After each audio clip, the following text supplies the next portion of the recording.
grouse shooting season, but after a disappointing year in 2018 due to poor weather, estate owners and gamekeepers are facing a new challenge. This year, Labour is calling for a review into the sport amid growing public concern about its effect on birds of prey and damage to the upland environment. Sky's Jeff Matthews has more. They call it the Glorious 12. Many call it anything but.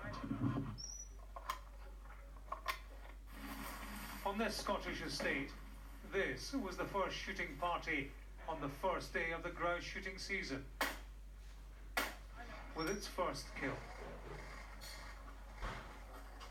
We're going to do a walked up day, which means we walk in line and we shoot a few birds, mainly probably for something for supper tonight.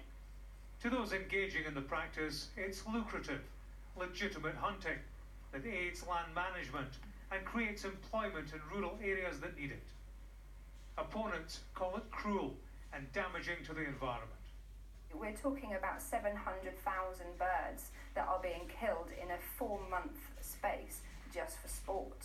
It's a sport that is done by people who have no expertise in shooting, and therefore we fundamentally believe that it's cruel.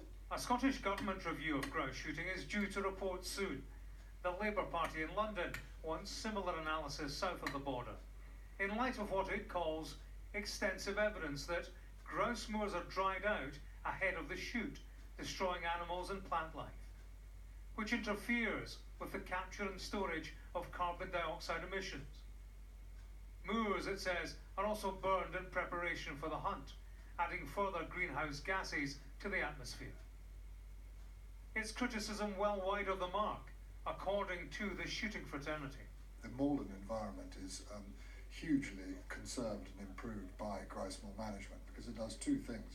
It looks after the heather and it controls the predators. So as a result of grouse moor management, you get many more of the sort of rare birds like curlews, lapwings, golden plover, many more mountain hares. I mean, it's a very positive effect on the environment.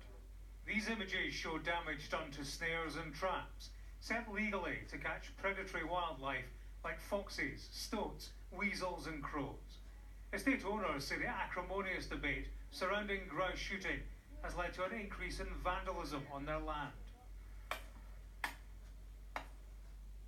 There's no doubt this is a money spinner. It is lucrative to estates like this and creates employment in rural parts of the country. Where profit meets loss remains an open question. James Matthews, Sky News, on the Rottle estate in Angus. Let's check out the weather.